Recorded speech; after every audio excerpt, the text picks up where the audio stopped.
Hi friends, कैसे हैं आप। उम्मीद करता हूँ आप सभी सकुशल होंगे। हम रेशियो प्रोपोर्शन का आज लास्ट क्लास लेकर आए हैं जिसमें कुछ क्वेश्चंस करेंगे। अब तक अगर आपने कोई क्लास नहीं देखी है तो आपको डिस्क्रिप्शन बॉक्स में उसका लिंक मिल जाएगा। चलिए, फर्स्ट क्वेश्चन है आज का कि एक स्कूल में जो बॉयज और गर्ल्स हैं उनकी संख्या में 3:2 का अनुपात है। यदि 20% और 25% गर्ल्स को छात्रवृत्ति मिली है तो स्कूल में उन विद्यार्थियों का प्रतिशत ज्ञात करो जिन्हें छात्रवृत्ति नहीं मिली है। यानी यहाँ पर कुछ बॉयज हैं और कुछ गर्ल्स हैं, उनका रेशियो है 3:2। ये अनुपात दिया है। टोटल बॉयज और गर्ल्स नहीं पता है, लेकिन 20% लड़कों को छात्रवृत्ति मिली है और 25% लड़कियों को मिली है। तो हम टोटल कुछ बना लेते हैं, 10 से गुणा कर सकते हैं तो ये हो जाएगा 30 बॉयज है और यहाँ 20 गर्ल्स है। आप चाहो तो 100 से भी कर सकते हो, 1000 से भी कर सकते हो, वो आप पर डिपेंड करता है। देखते हैं कैसे करेंगे। अब हमें 20% निकालना है। बॉयज का 20% अगर आप निकालेंगे तो ये निकल के आएगा 6 और गर्ल्स का 25% निकालेंगे तो ये निकल के आएगा आपका 5। अगर आप परसेंट निकालना नहीं जानते तो आप हमारे पिछले जो चैप्टर्स हैं उनको देख सकते हैं, उसका डिस्क्रिप्शन बॉक्स में आपको लिंक अवश्य मिल जाएगा कि परसेंट कैसे निकालते हैं। चलिए आगे देखते हैं। यानी 30 हमारे पास लड़के हैं, 20 लड़कियां हैं, तो कुल मिलाकर हमारे पास 50 स्टूडेंट्स हैं क्लास में, जिसमें से 6 को छात्रवृत्ति मिली है यानी स्कॉलरशिप मिली है और 5 को मिली है। कुल मिलाकर 11 बच्चों को स्कॉलरशिप मिली है। अब पूछा गया है कि कितने प्रतिशत बच्चों को स्कॉलरशिप नहीं मिली है, ये पता करना है।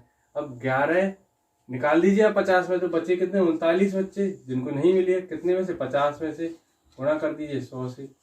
50 दूनी 100 और ये 39 दूनी 78, यानी 78% विद्यार्थियों को छात्रवृत्ति नहीं मिली है। ये इस तरीके से ये क्वेश्चन हो जाएगा। चलिए नेक्स्ट क्वेश्चन की तरफ चलते हैं। नेक्स्ट क्वेश्चन है, देखिए नेक्स्ट क्वेश्चन की तरफ चलते हैं। नेक्स्ट क्वेश्चन है कि ABCD 4 लोग हैं जो 60 रुपए का एक सामान खरीदते हैं, जहां पर A दूसरों के मुकाबले 1/2 भुगतान करता है और B दूसरों के मुकाबले 1/3 भुगतान करता है, और C जो है दूसरों के अन्य लोगों के मुकाबले 1/4 का भुगतान करता है। मतलब कुछ 60 रुपए का सामान खरीदते हैं तो इस हिसाब से वो भुगतान करते हैं। मान लो A जो है वो अन्य लोग A छोड़कर के बाकी B, C और D इन तीनों के मुकाबले वो 1/2 भुगतान करता है। ऐसे ही इसी प्रकार B जो है अन्य लोगों के मुकाबले A plus C plus D इनके मुकाबले 1/3 हिस्सेदारी करता है, और C जो है अन्य के मुकाबले यानी B plus A plus D इन लोगों के मुकाबले कितना भुगतान करता है, 1/4 का भुगतान करता है। और टोटल राशि जो है 60 रुपये आती है। यानी 60 रुपये का कोई सामान है तो ये बताना है कि डी द्वारा कितना भुगतान किया गया है। ABC के रूप में अन्य के अनुपात दिए है लेकिन डी का नहीं दिया हुआ है। तो देखिए इसको किस तरीके से करेंगे। ये देखो 2 और 1 ये अनुपात है, इसको जोड़ लो, कितना हो गया, ये हो गया 3। इसको आगे लिख ले रहे हैं हम। और 1 और 3 1 और 3 हो जाएगा आपका 4 और 1 और 4 हो जाएगा आपका 5। अब इन तीनों का एलसीएम ले लो, 3, 4 और 5 का, तो ये 60 निकल के आएगा और उसका मल्टीप्लाई फिर आप एलसीएम लेके सॉल्व करेंगे और 60 को 3 से भाग लगाएंगे तो यहाँ गुणा में आएगा यानी 20 आएगा। इस तरीके से करेंगे। ये समझ में नहीं आ रहा है तो क्या करेंगे, आप A के लिए लिख रहे हैं तो इसको छिपा लीजिए, बाकी बचे 4 और 5 4 5 गुणा करके 20। ऐसे ही सेम B के लिए लिखेंगे तो B का छिपा लेंगे, 3 5 15। और अगर C के लिए कर रहे हैं तो आप इनको छिपाइए, 3 चौक 12। तो इनका इसमें गुणा करेंगे। ऐसा करने का कारण है, ऐसा करने का कारण है कि A अनुपात B अनुपात C अनुपात D निकाला जा सके, यानी चारों एक रेशियो में हो जाए। अब देखिए A का निकालना है, A यहाँ पर 1 है और 1 का अगर हम 20 से गुणा कर दे तो A का हिस्सा हो जाएगा 20, और B के लिए निकालेंगे, B का हिस्सा हो जाएगा 15। इसी प्रकार C का निकालेंगे तो C का हिस्सा हो जाएगा 12, यानी 12 कम 12। अब इन सब का टोटल है 60। अगर इन तीनों को जोड़ के 60 में से घटाएंगे तो D की वैल्यू हमको पता चल जाएगा, और D की वैल्यू आएगी हमारी 13। यही हमसे पूछा गया। ये इस प्रकार इसका आंसर हो जाएगा, D उसमें 13 का भुगतान करेगा। यानी कि 20 रुपये A ने दिए, 15 B ने और C 12 और D ने 13 रुपये भुगतान में दिए हैं। इस प्रकार आप इस क्वेश्चन को कर सकते हैं। चलिए नेक्स्ट क्वेश्चन की तरफ चलते हैं। कि एक जो परीक्षा है वहां पर चयनित और अचयनित लोगों को, यानी कुछ लोग सिलेक्ट हुए कुछ नहीं हुए, उसका अनुपात 11:2 दिया है। अगर 40 कम लोग आवेदन करते तो 20 कम चुने जाते और चयनित और अचयनित लोगों का अनुपात 10:1 हो जाता। तो कुल कितने आवेदन आए हैं या कुल कितने उम्मीदवारों ने वहां पर आवेदन किया है, ये हम चेक करेंगे। कैसे देखिए, कैसे करेंगे ज्ञात इसको। पहले हम लिख ले रहे हैं जो चयनित है यानी जो सेलेक्ट हुए हैं वो ले लिए हमने, ये सिलेक्टेड है। और जो नहीं सेलेक्ट हुए वो नॉट सेलेक्ट में लिख लेते हैं हम, जो नहीं हुए। पहले का रेशियो है 11:2, 11:2। बाद में हो जाता है 10:1।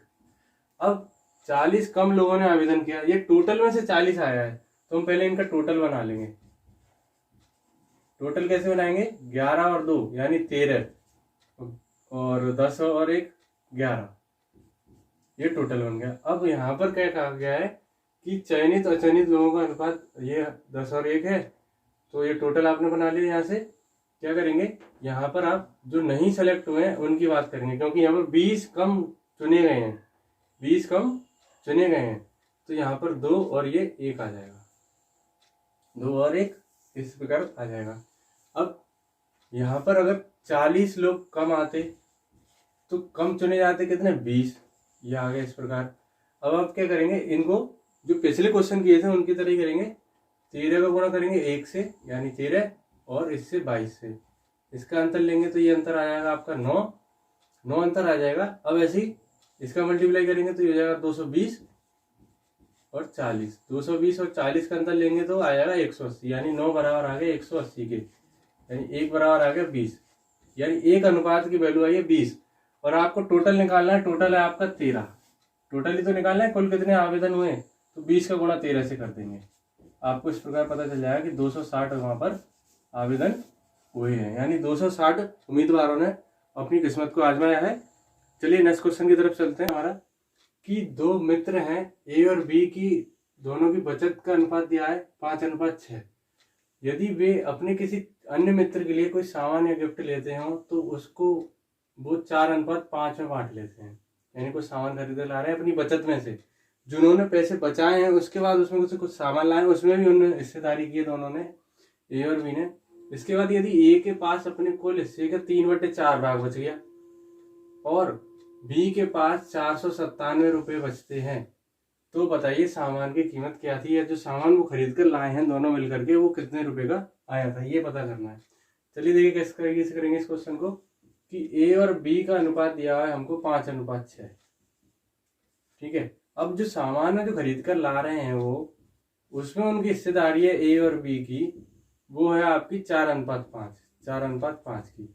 अब ध्यान से समझिएगा कि ए के पास कुल 3/4 भाग बचता है, ए के पास बच गया 3/4 भाग, 3/4 भाग बचेगा ए के पास, ठीक है। ए के पास बचा 3/4 भाग, यानी जब वो मान लेते हैं कि 5 उसने बचाए, 5 में से उसने 4 रुपए दे दिए, यदि उसने 4 में से जो पैसे दिए उसके बाद उसके पास 3/4 भाग बचता है, इसका मतलब उसने सामान में 3 रुपए खर्च किए और टोटल हो गया उसका 4, टोटल हो गया 4।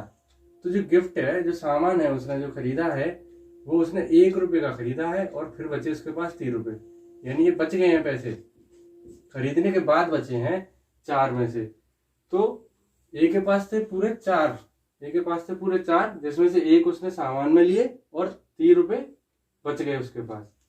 इस बचत से भी 3 रुपए बच गए, 1 रुपए सामान में खर्च कर दिए। फिर से समझो, 5 थे यानी 4 थे, इसके अनुसार अनुपात के अनुसार 4 थे, 3 फिर भी बच गए हैं और 1 उसने खर्च कर दिए सामान में।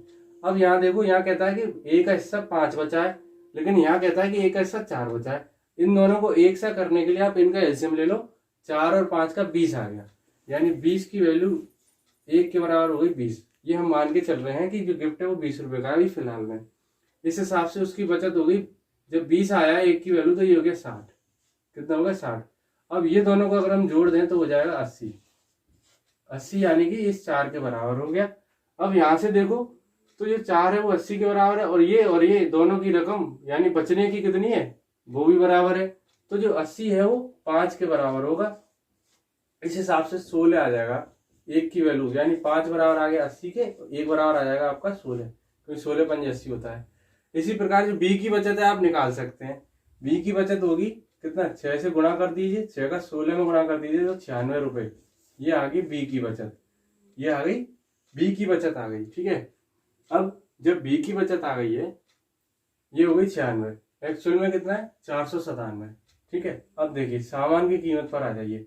सामान की कीमत में क्या है कि जब यहां से ये सामान 20 रुपए का है और यहाँ रेशियो में 4 रुपए का है, तो यानी यहाँ से वैल्यू जो निकल के आएगी वो 5 बढ़ गई है, 4 पंजे 20, और बी ने हिस्सेदारी करी 5 की, वो तो रेशियो में था, तो ये हो गया 25। अब दोनों को जोड़ेंगे तो निकल के आएगा 45, यानी सामान खरीदा गया 45 का, कितने 96 की रकम है। बी का जो खर्च वो बचत है 96 रुपए की, और सामान में उसने खर्च किए 25 में से घटा लेंगे, यानी कुल कितने बच गए 71 रुपए।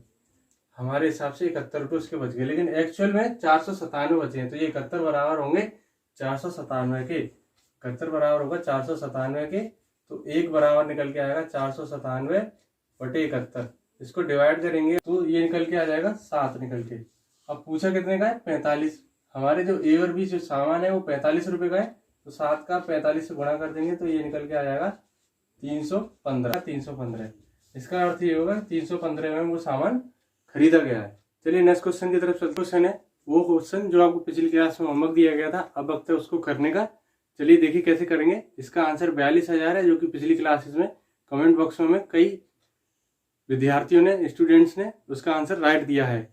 चलिए देखते हैं कैसे करेंगे कि ए और बी का मासिक आय 8:5 के अनुपात में है, यानी ए और बी की जो इनकम है वो 8:5 में कमाते हैं और खर्च करते हैं 5:3 में खर्च करते हैं। ये उनकी आय है और ये उनकी खर्च है, यानी व्यय मीन्स खर्च करना। यदि उनके पास 12,000 और 10,000 रुपये बचते हैं, यानी ए के पास बच गए 12,000 रुपये और बी के पास बच गए 10,000 रुपये, तो पूछा गया है कि उनकी आय में अंतर क्या है, यानी उनकी जो इनकम थी उनमें अंतर कितने रुपए का है, ये पूछा गया है। किस तरीके से करेंगे कि 8 को गुणा कर लेंगे हम 3 से, 8 के 24 और 5 25, यहां से मिल गया 1, अंतर मिल गया। ऐसे ही ये हो जाएगा 5 का गुणा 10 से करेंगे 10,000 से, तो 50,000 कितना हो जाएगा 50,000, और 12 36,000, इसका अंतर लेंगे तो ये आपको मिलेगा 14,000, यानी एक की वैल्यू हो गई आपके पास 14,000, एक रेशियो की वैल्यू 14,000। पूछा है कि उनकी आय में अंतर क्या है, अलग अलग आय निकाल लो, या तो 14 ठीक गुणा कर दे और 14 पंजे, नहीं तो इन दोनों का अंतर ले लो, 8 और 5 का अंतर 3 से इसको गुणा कर दो, कितना आएगा 42,000 रुपये, यानी उन दोनों की आय में जो डिफरेंस है, जो अंतर है वो 42,000 रुपये है। इस प्रकार से इस क्वेश्चन को करेंगे। चलिए पढ़ते रहिए तब तक के लिए मजे से, और ऐसे ही। धन्यवाद।